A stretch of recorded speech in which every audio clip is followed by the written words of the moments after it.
friends, and welcome back to Movies, Munchies, and Moscato. I am Rhonda. And I am Rochelle.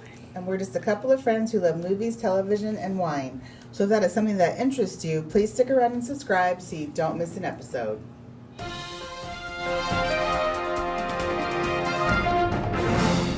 And now it's time for movie news, reviews, and pulp culture discussion. So Disney Plus is going to be doing a National Treasure series that will expand on the Nicolas Cage movie franchise of the same name. So it's going to be told from the point of view of a young dreamer who embarks on an adventure to uncover the truth about the past. Oh. So when they say dreamer, I don't know if they mean like dreamer has we think of it as today's terms of people who've coming from over the line, or if it's actually like I'm a dreamer, like I just dream like big things. So I guess we'll see. Yeah. It's not really clear. So I guess but it sounds good. I really that's one of the movies series I really liked. That was one of Nicolas Cage's best movie franchises as far as I'm concerned. Yeah. Outside of course, The Rock and Con Air, but really? Yeah, but I did love National Treasure. The Real Housewives of Miami is coming back. This will be on the Peacock Network, though. However, so this will be returning in December with returning members Alexia, Lisa, and Marisol. And then the new cast member will be Larsa Pippen. She is the ex-wife of Scottie Pippen. So how does that work? How do you go from Bravo, which owns these things, to Peacock? Because Peacock is owned by NBC, and NBC owns Bravo. So okay. So it's a sister network, I guess Gotcha. you could say. Oh, okay. So I just think it's interesting they're bringing them back after, I think it said it's been a 7 years since that Miami last aired. So 7 years has it really been? Because right? I did what? It doesn't seem like it was that long, but apparently it has been. I feel like I may have watched a Miami episode or two. I feel like I did, but anyway. Yeah, I know I did. I wasn't a fan. I wasn't a avid watcher, but no, what I did see actually, I was like, okay. Okay, so there's just two ladies. I can't remember their names right now, but there's just two. Oh no, one of them was that model that Brandy also had an issue with. About her, but she's not coming back, so yeah, so I may check it out. We'll see. Robert Downey Jr. and Matt Damon are joining the movie Oppenheimer, that is starring Cillian Murphy. This was when we mentioned last week that it's about the maker of the atom bomb. So Cillian Murphy is playing Oppenheimer, and so now Robert and Matt are joining that movie. Yeah, that looks pretty good, I think. So yeah, so far it has some really good people in it, so that'll be cool. Mm-hmm. Chris Pratt is going to voice Garfield in a new animated movie. That will be interesting. Did you see the first one? I saw parts of it, and I did like Bill Murray voicing it. I'm guessing they couldn't get him to commit to a third movie because he did do the first two, so that's why they got Chris Pratt. So we'll see how he does voicing it. But I've never been a huge Garfield fan, shockingly, because I love cats, I love animals, whatever. But it's just never something that I don't know. I just never was drawn to it, but I know it's cute. Right. And it was funny. Mm-hmm. I mean, I think I did see the very first Garfield, and I enjoyed it. I remember seeing parts, and I don't think I disliked it. It just didn't grab me. But right, that's it. That's what it is. Way to put it. Good job. It's exactly how I felt. So we'll see how this new one goes. And then finally, Bette Midler, Sarah Jessica Parker, and Kathy Najimy. Yay!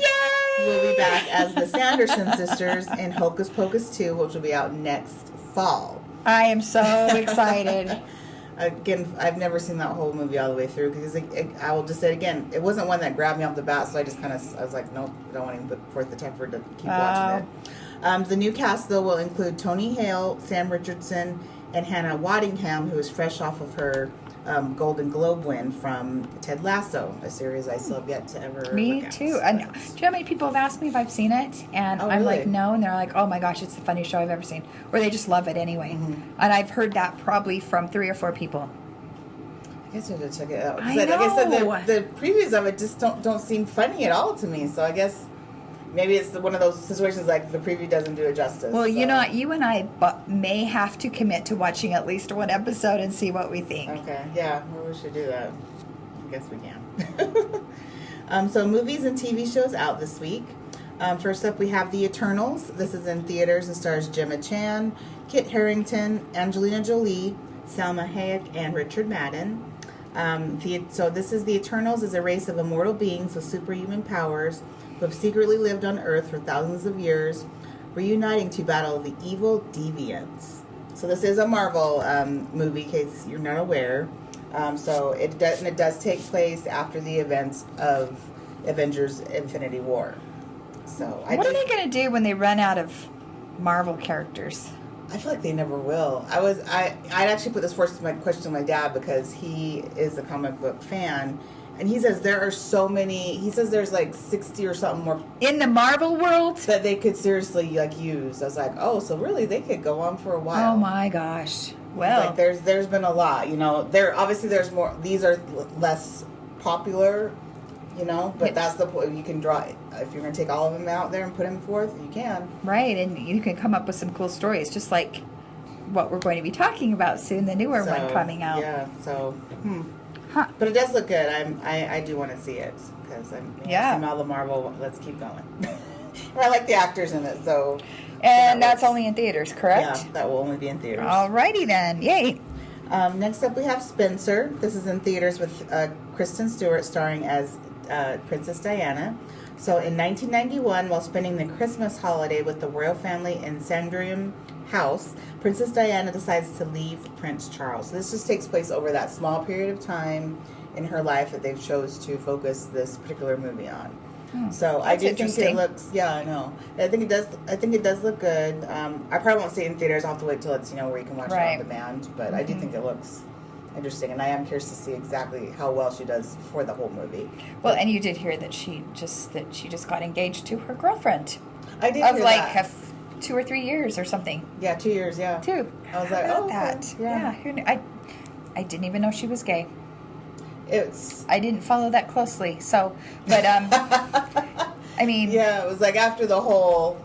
It came about after Robert Pattinson, and then she cheated on him with that director guy. And then she was with another guy after that, and then that's when she got with the... Yeah, so she's kind of, yeah. Anyway, well, good for her. I mean, congratulations to her. Right. But, yeah, sometimes it takes a bit to figure out, who you are. What you want to do. Yeah, exactly. I bet you she'll do a good job. I bet you she'll do a good job in this. That's true. I think so, too. Next, we have The Harder They Fall. This is a movie on Netflix and stars Idris Elba, Regina King, Lakeith Stanfield, and Jonathan Majors. And so when an outlaw discovers his enemy is being released from prison, he reunites his gang to seek revenge. So this, we had talked about this a while back on, I think, a trailer talk, but so this is basically an all-black cast Western, and it just looks really good, yeah, I think. It's got a great cast. Yeah, it has an awesome cast, and that's that's just half the people that are in it. I didn't mention every single person, but yeah, I think that's a good one, so I'll definitely check that out. We love Idris Elba. Yay. Yes, we do. Next, we have Love Hard. This is a movie also on Netflix. It stars Nina Dobrev. She's from The Vampire Diaries, sorry. And then we have Darren Barnett, who is from Never Have I Ever, that series I got into earlier in the year that I just really love. It's so funny. You guys really should watch it. And then Jimmy Yang, who is a stand-up comedian. I don't think this is his first movie doing stuff. But after meeting her perfect match on a dating app, an LA writer learns she's been catfished when she flies 3,000 miles to surprise him for Christmas. So this is a Christmas-based movie, so I'll already be watching it.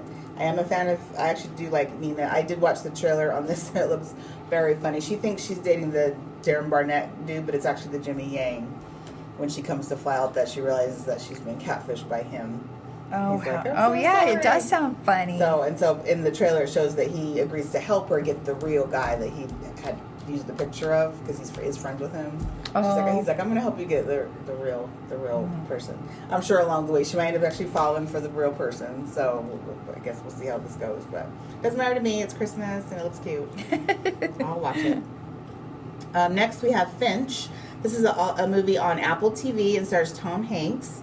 So, a robot that lives on a post-apocalyptic Earth, which was built to protect the life of his dying creator's beloved dog, it learns about love, friendship, and the meaning of human life. This looked really good. Again, we did a trailer talk on this.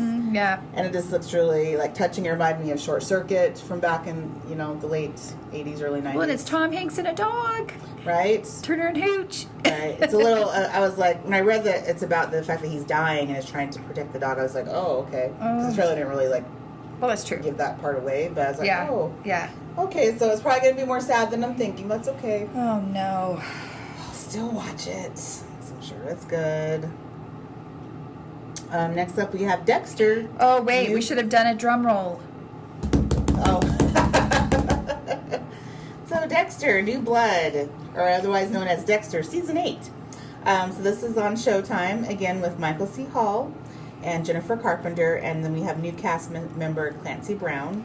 10 years after the original series finale, Dexter Morgan has moved to the fictional small town of Iron Lake, New York, hiding his identity under the name of Jim Lindsay, a local shopkeeper. He has developed a relationship with Angela Bishop, the town's chief of police, and has suppressed his serial killing urges. A string of incidents around Iron Lake causes Dexter to fear that the dark passenger within him will reveal itself. So, we're very excited. This is our thing. We're very excited for this 10 episodes, folks, by the way. 10 episode, folks, revival. And it'll come out weekly, so you can't binge watch it. You can't binge watch it. So it does start this Sunday with the first episode. Along with Yellowstone. Hello. Right, which is the next thing on the list. Yes, that is. Surprise. So, we'll just say Yellowstone also is coming out with the returning cast members, Kevin Costner, Kelly Riley, Cole Hauser, Luke Grimes, and Wes Bentley. Not much is known about the season because they are trying to keep it hush-hush as to who survived the Season 3 finale. So, don't have any type of info on what we're going to end up seeing. And it's on Paramount. That will be on Paramount. You can watch it a day later on Paramount Plus, for those of you like me who don't have cable to watch it on regular Paramount. So, I can watch it on Paramount Plus the day after. So. Oh, okay. So that's nice. Good news. So no one will be the wiser, and there won't be anyone who will miss out on it, really. Right, that's true. So that's very nice that they're thinking of everyone. Right. Now, if by chance you're someone who doesn't have cable, or you don't want to pay, to another streaming service, I understand. You will have to just wait till the season's over for it then to be put onto Peacock, where the older seasons are as well. So that's another option after the fact, unfortunately. But that's what you gotta do. At least there's 3 things for you there. Yeah, at least there's some options. Right. So what we have been watching this week, for me, I went and saw No Time to Die in theaters. This is the latest James Bond flick with Daniel Craig. Let's face it, his name there for a minute. Anyway, I enjoyed this. It was a very good and fitting ending for Daniel's reign as James Bond. It was, almost 3 hours long, but you didn't notice it. You really didn't. It was like you were in it to win it. You were just in it for the ride. So good action, good romance. It was heartfelt. I admit I teared up on some parts. So just, forewarning, if you're a sensitivity, bunny like me, that will happen to you as well. But yeah, overall, I really enjoyed it. So I would definitely give this a 4 wine cork. So please go see it. I don't know why I'm always surprised when you come out with your wine corks, but I do get surprised. So it's a good one. Next, I watched Till Death. This is a movie on Netflix and starred Megan Fox. And she was playing a wife, basically, whose husband committed suicide while handcuffed to her. And then the craziness that happens after that. So I just found it very entertaining. It was a pleasant, 90 minutes that zoomed by. I was honestly on the edge of my seat on parts, just watching her trying to finagle this body and then, around the house and everything, and just other things that happened to come at her during this time. So long story short, I would recommend you watch it. And this is one I actually give 3 wine corks to. So, okay. Not Shakespeare, but it was still a good time at home. And then lastly, I watched the movie Army of Thieves on Netflix. This is the prequel to the Army of the Dead that came out earlier this year. And I really, really enjoyed it. I think you guys may remember I really disliked the Army of the Dead. And this was a pleasant turnaround from that. It was good action. It was good team camaraderie. They chose the right person to do a prequel with, which is Dieter, the character of Dieter from that first movie. It was just, I don't know how to tell you, it was funny. It had good action. Like I said, I just enjoyed it. And again, it was an over 2 hour movie, but it went by really fast because I was into it. Oh, good. So I I'll highly definitely have to check that out. Yeah, I highly recommend. I would give this one 3.5 wine points. And then after seeing Army of Thieves, do you need to watch Army of the Dead? You really don't. No. No. It ends right where the Army of the Dead starts off, so it's not necessary. Mm-hmm. So you may be curious about it because of that, but other than that, I don't, no need to watch it. So that's what I checked out this week. Awesome. So I didn't get to watch as many because once again I got sucked into a series, but I did finish Mindhunter, and I was kind of worried about what you had said because the show was canceled, right? And so you were kind of thinking, "Gosh, I hope it ends on a good note for you." But so it really did actually because they were investigating the case of William. He was the guy that allegedly was accused of killing 27 black children back in the 70s, sorry. Oh. And, it was a huge case. And the FBI was one of their cases. And they followed this guy.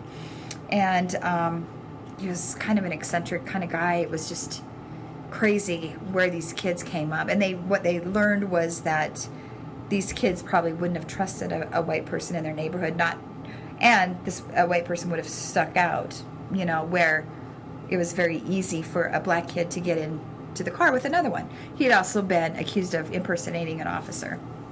Oh. But up until 2019, he'd only been charged for two murders out of all those 27, because that's all they had evidence-wise. And what was cool is that the FBI profiled him, and they were spot on.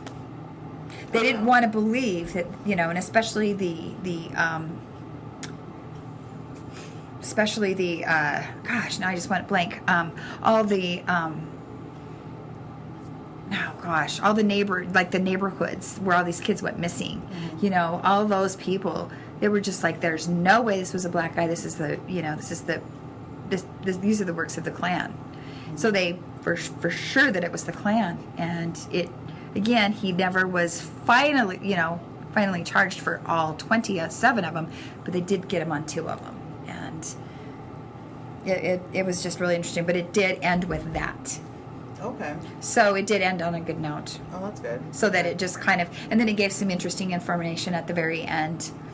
So it could go on because there are more cases, but anyway, so I was okay with that. Oh, good. And then I started in on one called Black Spot. And it's kind of like the other one that I watched that was Danish, from Denmark. Mm-hmm. And this one is called Black Spot, but it's French. So Netflix has these really cool, Was it in French, like with subtitles? It was. Okay. There was subtitles, but it was also dubbed in English. Oh, okay. This one wasn't done as well as the other one, I didn't think, but it was still fine. I haven't finished it, but I have been sucked in. And basically, it's about a police chief and an eccentric new prosecutor, who come to this crazy town. It's on the edge of a forest. Like, weird things happen when you go by it, and it's called Villa Franche, and it's really interesting. But there's been a string of like grisly crimes and eerie phenomenon in this forest, and so you have a bunch of different things going on. Murdered people, victims that they go into the forest and they don't come out. And anyway, it's right up my alley. But so I'm just finished. There are 2 seasons of that. Who knew? And it came out in 2019. Oh, okay. So, anyway, I'm watching that. But I think it's pretty cool if anyone is still interested in some creepy Halloweenish type of shows. Not me. No hand raised over here.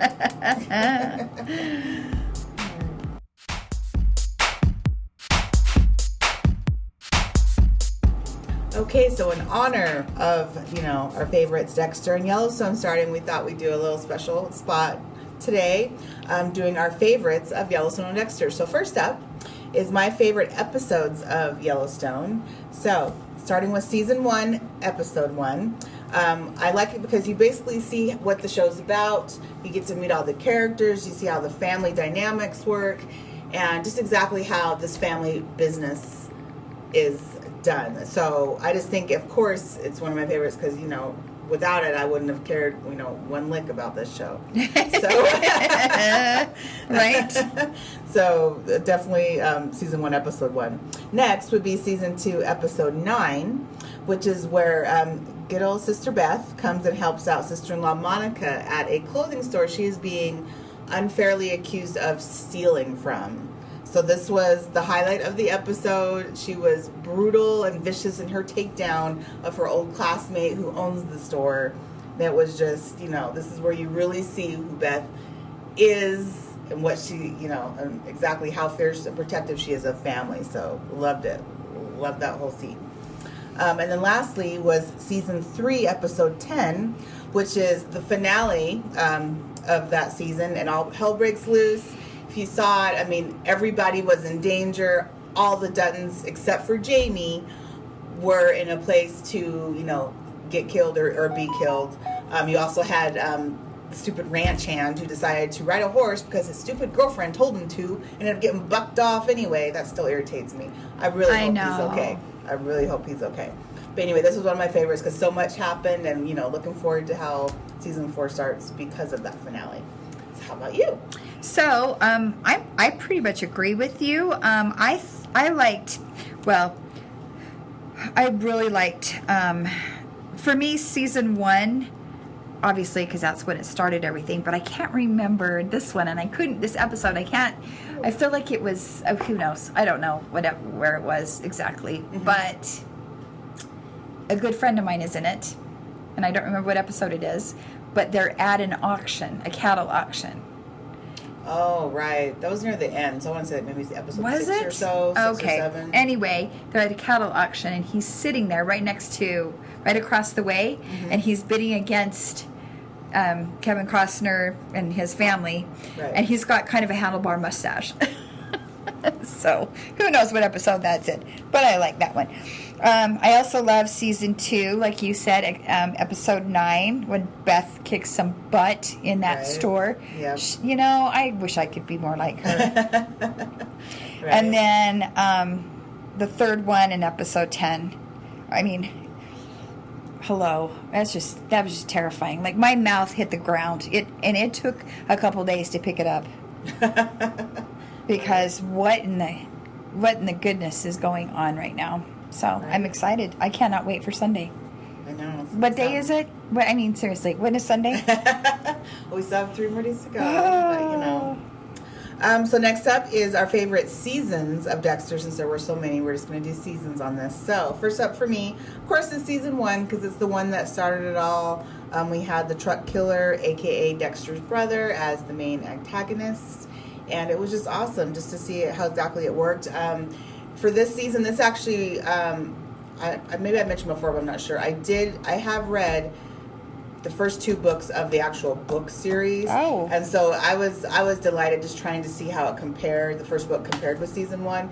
And it veers wildly from what the book even does, so it's fine. I love the book, but I also liked where the series took what was happening in the book. The killer isn't even the same from the book to the series, so hey, it was cool. But I really liked season 1. It was cool to find out that's who it ended up being was his bio brother. So definitely season 1. And then next, season 3. So this had, even though he wasn't the main villain, I'm pretty sure in this, the whole thing with the attorney Miguel Prado, played by Jimmy Smits, just their back and forth, him, recognizing that, Dexter's not all good, but he's not exactly to his level, but trying to pull him in, and just like the push-pull between the two. It was also cool to see him like have a friend outside of the police department. Well, and he knew his secret. Right. And you knew it wasn't going to... Right. It wasn't going to be good. Right. I can't remember who the killer was in season 3. I do remember it was someone who was skinning people, I want to say, and they kept leaving like the bones like in like different I like forgot about of the that. bodies and stuff in random places. I remember that being with the person. I just can't remember who ended up being in the end, but for me, it stood out just because of the push pull between Jimmy Smits and Michael C. Hall's character. So, and then lastly would be season 4. So the villain here was Arthur Miller. He was the antagonist and the villain. Arthur Mitchell. Mitchell. Sorry, I thought it was Miller. Anyway, played by John Lithgow. So again, this was awesome. It's John Lithgow's really good. It was a really good character because he was so different. You saw him so different out and about, and then when you realize how he was at home, you're just like, what in the hell? And then I won't spoil it here, but just know that the twist ending to that season, you were like, what? You did not see coming. For that, it was like, okay. Oh yeah. Mm-hmm. It was just that season was just all around cool. I do have to give an honorable mention though to season 5 because I, unlike so many other people apparently, I enjoyed Julia Stiles' character Lumen from season 5. Oh yeah. I thought she was a nice difference of a love interest for Dexter. I really liked it. I wasn't so fascinated by the people after her, the stupid, to me, frat dudes. They weren't frat dudes; they were from camp, or something like that. But I just liked her character and how she was interacting with Dexter. That's why I want to give an honorable mention to season 5, mainly just due to her, not because of anything else really happening during that season. So, how about you? Well, I'm just going to go with, okay, so the first season, I saw it on mainstream TV. So, like TBS. Yes. That was playing. And it was, it caught me right then. And then, of course, that's like, if you want to see the rest of this, you have to watch it on Showtime. Mm-hmm. Showtime. Yes. And so my husband and I looked at each other like, you got to be kidding me. It was a whole first episode, correct? Right. So, so then we went, and there were scenes that weren't on there, of course for TV purposes. But when we got Showtime, then I was able to go back and see it and see what kind of was not in there. Anyway, it was so good. That hooked me right there. But my favorite season was 4, The Trinity Killer with John Lithgow. That was just, in my mind, I didn't think any of the others compared to it. I thought all of the seasons were good up until 4, and then after that it was meh. Mm-hmm. I did love Jimmy Smits, though, because I am a huge Jimmy Smits fan. Yeah. And so I did love 5. 5 was okay. But for me, 4 was the pinnacle. That was it. I was good after that. But now it's back. Yay. I mean, I named my dog Dexter, Morgan. And John Lithgow does have a little cameo, a ghostly cameo. Does he? So, yep. Oh my gosh, I'm so excited. I mean, my ringtone was the Dexter ringtone. If they don't have some of that in there, I'm going to be so disappointed. Because that is a great true, right? song. I guess that's true. We'll see. Mm-hmm. About they'll probably use the same. I mean, I heard that it's not the same, but we'll see. It's all right. It's fine. I'll just have to put on my ringtone again. I know. I can't see where it goes. I was actually just reading earlier today that I guess there is someone else from the original show that you'll see, but they want that to be a surprise compared to everything else they've already told you about it. So kind of just who it is. It's like, who is it going to be? Is it going to be Lieutenant Batista? Is it Well, Batista was on there all the way through. Right, but that's what I mean. They're saying someone else that they haven't told us about, besides Jennifer Carpenter, is coming back from the original series. Oh, is coming back. I thought you meant just from season 1. No, from the original series is coming, but they will leave that person as a surprise to who shows up. So. Oh, Batista better be there. So how can he not? I don't know. Or what's the other little Asian guy? He was so great. Oh, right. Oh, what was his name? He is so funny. Yeah, he was funny. That would be funny if he popped in. I don't know why he would, but that would be funny if. Unfortunately, I should say unfortunately, like he was okay, I guess, near the end, but the one that played Deb's ex, like the crooked cop for a bit. Oh, I could see it being him, and somehow that is the one you see again. But all right, well, there's our speculation. We'll have to see what is. We will definitely talk about this next week. Yes, definitely. After we watch the premiere. Yep. And I hope it's good, or else I'll just probably cry or something. I don't know.